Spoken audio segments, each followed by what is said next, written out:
Галина жан, мен саған тәнті болатыным, сен махаббатты всегда бірінші қатарға қоятын қызсың. Білеміз ғой, Галина банағы үміткер ауырып қалған кезде үйіне де кіргізеді. До конца барды, Дианасына қарамай до конца барды. Енді Бақдәулетке көшті, үйіне барып, братала орамал киіп қайтты деген сияқты ғой. Енді мен да осындай қыздарға қызығам. Абыройын бірінші орынға емес, махаббатын бірінші орынға қоятын қыздарға. Махаббатты да, абыройды да бірінші орынға қоям. Бірақ нақтылай кететін нәрсе, бұл жерде көрерменде де ойлап жатырған шығар, Нұрсұлтанға сезім бар бір нәрсе деп. Жүрегімде де, басқа ішкі сезімде де Нұрсұлтанға ешқандай да сезімім жоқ. Нұрсұлтанға ешқандай сезімім жоқ. Ал Бақдәулеттің үйіне барғанда ақ-орамал тағып қайтыпсың деген сияқты айтып жатырсыз ғой.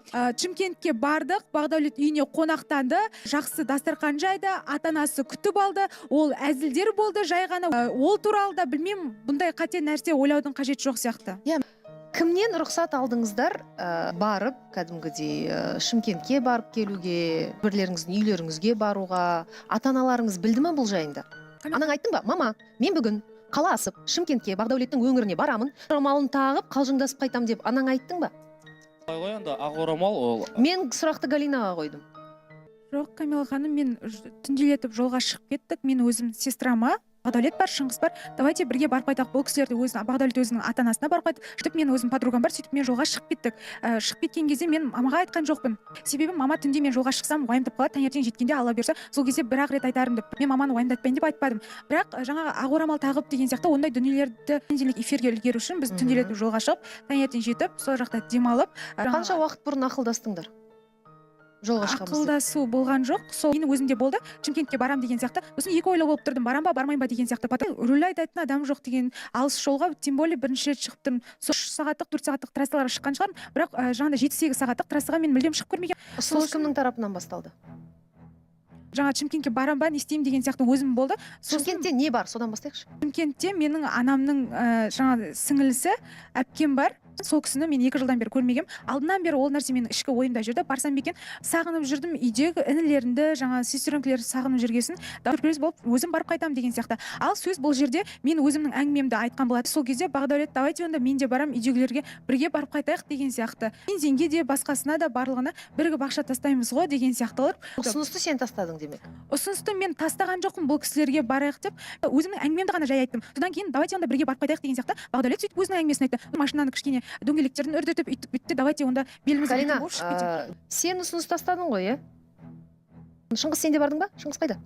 Барайық деп Бақдәулет ұсыныс тастады, бірақ менің ойымда мүлдем Бақдәулет жаңағыдай бірге барамыз деген ондай ой болған жоқ. Давайте онда бірге барып қайтайық деген Бақдәулеттің тарапынан болды. Яғни 24 сағат демалысым бар, ойбай бір жаққа жіберу керекпін деп сіздер Шымкентке баруды шештіңіздер. Бақдәулетпен бірге жүрдік біз. Бақдәулет айтты маған қонақ болсайшы деді. Барғым келді, мен де өзім Шымкентте негізі әскерде болғанмын ғой. Бір жағынан соны ойладым да, бұрынғы жолдас балаларымды көргім келді. Қонақ күтіп алды, сол үшін ғана бардым ғой. Үйге барып орамал тағылған екені бұл бір ойнап күліп қарайтын жағдай емес. Не істейміз енді? Үйлендіріп жібереміз ба екеуіңді, не істейміз? Той мәселесінде әңгіме айтамыз ба жоқ әлде Бақдәулет? Сенің артыңдағы үлкен әулет бар ғой.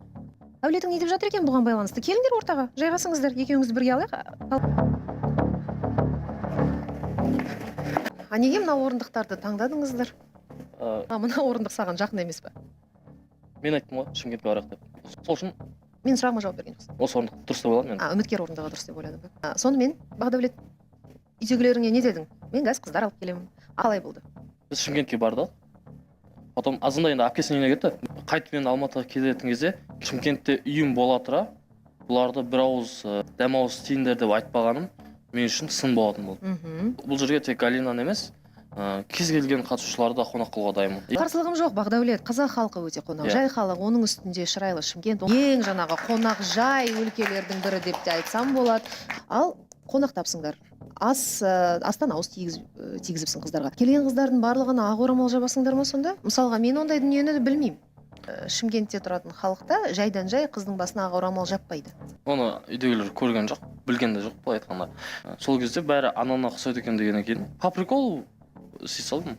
Ақымақтығым шығар енді, ондай бір ары қарай ойланбадым. Халық алдында отырғандарыңызды қай сәтте ұмытып қалдыңыздар? Зарядкада шұқылап отқан жерінен тақтым, ойнап. Ол жерде Галина келіскен жоқ негізі. Мен басқа фотоны көрдім, Галина өз еркімен сол орамалды тағып тұрған айнаның алдында тұрып. Мен мына фото жайында айтып жатырмын. Мынау не фото? Мына жерде Бақдәулет саған күштеп орамалыңды басыңа тартып тұрма? Мынау сенің қасыңда осы фотода ешкім жоқ. Стиліне қылдырып тақса қалай болады екен ұзын орамалдар? Өміріңде орамал көрмегенсің ба? Өміріңде сен айна және орамал бір жерде болмағансыңдар ма? Неге нақты Шымкентке барып Бақдәулеттің үйінде жасау керек бұл нәрселерді? Әлеуметтік желіге неге саласыздар оны? Бақдәулет сториске салып қойған екен, мен мынаны сториске салып қойыпсың ғой деген, алып келе жатқан әзілдеріме әзіл болып қосылсын деген сияқты әңгімелер болды да. Менің оқырмандарым, Бақдәулеттің оқырмандары ол нәрсені әзіл екенін түсінеді деген ойда ғана болдық. Бір телегінен ойланған жоқпын. Бізде нешінші маусымда бұндай әзілдің артынан той болған? Сол Шымкенттен басталған. Сіздер қайта эфирге үлгеріпсіздер, ол маусымда Шақкерім мырза мына жерге барлығын тізіп тұрып айтатын әңгімесін айтқан. Камила ханым, бұл жерде менде жоқ әлде талқыланбай кеттік көптен бері. Таға шығып талқылану керек еді. Атымызды шығару үшін жер өртейік деген әңгімелер ма бұл? Жоқ, Камила ханым, оңай емес. Бақдәулет, әулетім бар менің артымда. Абырой деген біз үшін бірінші орында деген кезде майда пашақ әңгімелер қалжыңдарды әлеуметтік желіге салған кезде артыңдағы абырой жайында, әулет жайында ойладың ба? Клубта жүріп, үйтіп история салатын жоқ. Сен олай салыстырма. Клубқа барып қайтқандарың дұрыс па деп ойлап тұрмын. Өйткені табалдырығын аттап, ақ жаулық жамылып, орамал тағып келу деген, салыстырсақ қайсысы ауыр Бақдәулет? Қыз баласы үшін. Сен ер азаматсың, сен ештеңең кетпейді. Галинаның абыройы жайында неге ойламайсың? Ойламадым. Камила ханым, табалдырық аттап деген сөзге бұл жерде мен келісім келмей тұр. Ол жерде жай ғана қонақ болып, жаңағыдай үйінен дәм ауыз тию үшін, дастархан дәмін ауыз тию үшін ғана бұл жерде кірген болатынбыз. Үйіндегілер мысалы шақырып тұр деген Бақдәулет қоймай маған хабарласып, Галина күтіп отыр, үйде қамыр салып қояды. Сосын мен сыйластық танытып бардым ол жерде. Өзімді ол нәрсеге санамаймын. Бірақ Бақдәулеттің анасын қатты сыйлайды екенсің. Бақдәулеттің анасы сенің жүзіңе қарап сені қатты жақсы көріп қалса, келші Галина, сені осы жерден алып қалайық деп жаздың ғой әлеуметтік жерде, алып қалайын ба деп. Анасы басыңа ақ орамал жауып, қызым болды енді, қал осы жерде, келінім бол деп десе мысалға, қалатын ба едің? жоқ, Камила ханым, ой. Неге жаңағы сыйластығың қайда кетті? Ондай күрделі нәрселерді, мен күрделі нәрселер болған кезде, ол кезде енді ондай нәрсе болады деп ойламаймын. Таныстықта жүріп, мен үйге апарсам, ол мен ойланатын едім ол кезде. Мен жай ғана досым ретінде санадық бір-бірімізді. Таныстықта жүрмесеңіздер, кез келген қыз баласын өзінің үйіне алып кете құқығың бар сенің. Қонағым ретінде кез келген қызды қарсы алуға дайынмын. Бақдәулет, қонақ ретінде емес, мен орамал туралы айтып жатырмын. Ақ орамал туралы. Егер Галинаны расымен де сыйлап, үйлеріңде қонақ қылып күтсеңдер, бір түрлі түсті орамалды иығына жауып жіберсеңдер болатын еді. Сыйластық ретінде. Қатысушылардың да пікірлерін сұрайықшы. Егер менікі дұрыс емес болса, ешбір сескенбестен айта беріңіздер. Менің түсінігімде орамалмен қазақ халқы жалпы ойнамайтын. Орамал бұл киелі нәрсе, және бұнымен ойнауға да болмайды. Бұндай зат болатынын білмеймін отырмын деп мүләйімсіп отыр ғой өтіріктен. Бұл затты сен өз қолыңмен салып, өз қолыңмен орамалды киіп тұрсың, иә? Талқыланатын сен прекрасно білдің, мына жерде өтірік неге мүләйімсіп отырсың? Кімге айтасың мүләйсің деп? Орамал таққан адамға айтып отырмын. Мыңқ деп басымызды түсіріп бір. Басыңды көтеріп отырсаң, үленбей сөйлей ұқтың ба? Мен осы сөзімді до конца қаламын. Мен ұят нәрсе жасаған жоқпын. Орамал тақтым, бірақ ойнап тақтым. Сен сонда барлығына қарсы шығып отырсың ба? Иә. Уақытымыз көп. Біз уақытымыз экономисақ, сізге пайда бар ма? Сөз істейміз. Уақытың көп екен, үміткеріңмен кездестің ба? Жоқ, кездескен жоқпын. Мен анамды құттықтауға бардым сен шамалы.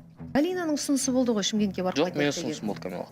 Көкелер, жаңа ғана Галина айтты ғой, мен бастадым Шымкентке барып келейік деген әңгімені, ойланып жүрдім. Кеше шығасын айтып едім, онда барып келейік деп айтты деп. Сен бір ойбай, бір апта бұрын жоспарлап анаңды құттықтауға барғандай болмаш Бақдәулет? Мен анамды құттықтауға бардым Камила. Үміткеріңмен неге кездеспедің? Бүгін кездесем, құдай қаласа. Менде уақыт көп дедің ғой. Приоритетте кім тұрады?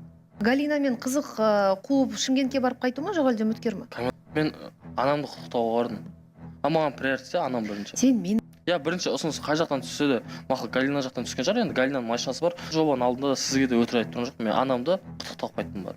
Шыңғыс екеуің баратын болсаңдар, машина жалдап қой, ертең Галинаның абыройы ғой. Ертең эфирде талқыланады. Сол кезде кішкене басың істетіп, ақылың істейтін болса, неге сол кезде сен қой, бармай қой, Галина қоя сал деп айтпадың? Шымкентке бару керек жайында анаммен сөйлесіп отқанда Галина айтты. Сестрама барайын деп жүрген едім деді. Болды. Солай спонтанно кетіп қалды. Бұл табалдырық аттады деген ата қалып отыр да, ақ орамал тақты деген ертең жауапкершілік алуға дайынсың ба Бақдәулеттен? Ешқандай да табалдырық аттау деп санамаймын. Біріншіден, екіншіден ол жерде ақ орамал деген нәрсе мен өз басым әзіл ретінде қабылдаймын. Күйеуіме оған өздеріміз басымызды қатырып аламыз, сіздер бастарыңызды қатырмай қойыңыз. Жоқ, сен ойлап Галина, бізді қатырмай қояйық па? Бізге айтып отырсың ба сен оны? Жоқ, Камила ханым, көз жұмып қарайық па? мен өзімнің адамыма болашақ өзім түсіндіріп алам деген сияқты қылып айтып отырмын. Ешқандай да артық мен өзім адамдар табалдырық аттады деген сияқты ондай иә сосын жаңағы бізге енді орамал таққанымыз қате Камила ханым, иә. Бірақ енді Майра айтып жатыр ғой, енді жауапкершілікті аласың ба анау мынау деп. Алу керек жерде аламын жауапкершілігін. Бірақ енді орамалды мен жақтан тағылды. Галинаға келгенде барлық жігіттер солай секіріп кетеді да, негізі білмеймін, жаным ашып отыр Галинаға.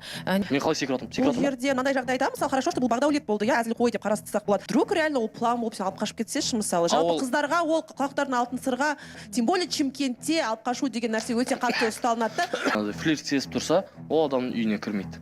Үйге кір деп айтқан мен, орамалды по приколу жапқан мен, сондықтан мен жауап бергенім дұрыс деп қалдым. Бақдәулет, сен қонаққа шақырыпсың, бірақ Галинаның екі аяғы өзінің және миы бар, өзінікі.